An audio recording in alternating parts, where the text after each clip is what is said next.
ఎవరు చంపారు? 4 ఏళ్ల కిందట అవనిగడ్డలో డాక్టర్ కోట శ్రీహరి దారుణ హత్య. ఇప్పటివరకు ఈ కేసు ఛేదించిన పోలీసులు. నాటి వైకాపా ప్రజాప్రతినిధి ఆయన ప్రధాన అనుచరుడిపై ఆరోపణలు. దర్యాప్తు నీరుగార్చేసిన నాటి ఎస్పీ రవీంద్రనాథ్ బాబు, సిఐ రవికుమార్. సిఐడి కేసు అప్పగించాలని ఇటీవలే కూటమి ప్రభుత్వం నిర్ణయం. ఇప్పటివరకు దర్యాప్తు మొదలుపెట్టిన సిఐడి తీగలాగితే అసలు పెద్దల హస్తం బయటపడే అవకాశం ఉంటుంది. వైకాపా ప్రభుత్వంలో కృష్ణా జిల్లా అవనిగడ్డలో అత్యంత కిరాతకంగా హత్యకు గురైన డాక్టర్ కోట శ్రీహరి కేసు 4 ఏళ్ళు అవుతున్న పోలీసులు ఎప్పటికీ ఛేదించలేదు. ఆయన ఎవరు చంపారు, ఎందుకు చంపారనేది తేల్చలేదు. ఒక్క నిందితుడిని గుర్తించలేదు. అవసరమైన ఆధారాలు సేకరించలేదు. ఈ కేసులో నాటి వైకాపా కీలక ప్రజాప్రతినిధి, ఆయన ప్రధాన అనుచరుడు ప్రత్యక్ష ప్రమేయం, అవనిగడ్డలో పనిచేసిన నాటి పోలీసు అధికారి సహకారం ఉన్నాయన్న ఆరోపణలు ఉన్నాయి.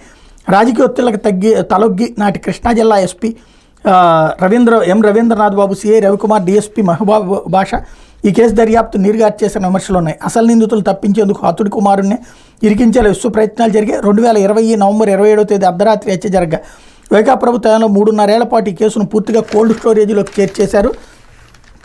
కూటమి ప్రభుత్వం ఏర్పడ్డాక అవనిగడ్డ ఎమ్మెల్యే మండల బుద్ధప్రసాద్ ఈ కేసుని సీఎం చంద్రబాబు, ఉప ముఖ్యమంత్రి పవన్ కళ్యాణ్ దృష్టికి తీసుకురాగా దీన్ని సిఐడికి అప్పగించాలని జూలైలో నిర్ణయించారు. ఇప్పటివరకు సిఐడి పోలీసులు ఈ కేసు దర్యాప్తు మొదలుపెట్టలేదు.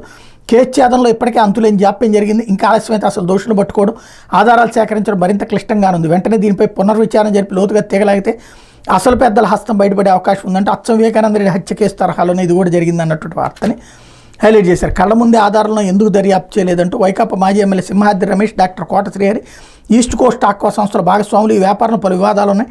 డాక్టర్ శ్రీహరి హత్యకు వారం రోజుల ముందు ఓ సమావేశం జరిగిందని, అందులో శ్రీహరిని కొందరు తీవ్రంగా బెదిరించారని ప్రచారం ఉంది. ఆ రోజు సమావేశంలో ఎవరెవరు పాల్గొన్నారు, అసలు ఈస్ట్ కోస్ట్ ఆక్వా కంపెనీ వివాదాలు ఏంటి అనే కోణంలో పోలీసులు విచారించనే లేదు. ఈ కేసు మూలం తేలాలంటే ఇక్కడి నుంచే విచారించాల్సి ఉన్న ఉద్దేశపూర్వకంగానే విస్మరించారన్న ఆరోపణలోని డాక్టర్ శ్రీహరి ఆసుపత్రిలో సుదీర్ఘకాలం పనిచేసిన నర్సు, ఆయన తొలుత గుండెపోటుతో చనిపోయారని ప్రచారం చేశారని అప్పట్లో అక్కడున్న ప్రత్యక్ష సాక్షులు చెప్పారు.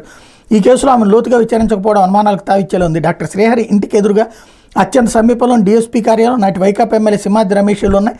నిత్యం ఆ ప్రాంతంలో పోలీసులు గస్తీ ఉంటుంది. కానీ శ్రీహరి హత్యకు గురైన రోజున పోలీసులు గస్తీ జరగలేదని ప్రచారం ఉంది. ఆ రోజు గస్తీ ఎందుకు లేదు, ఎవరి ఆదేశాల మేరకు తీసేశారన్న కోణాలు దర్యాప్తు సాగలేదు.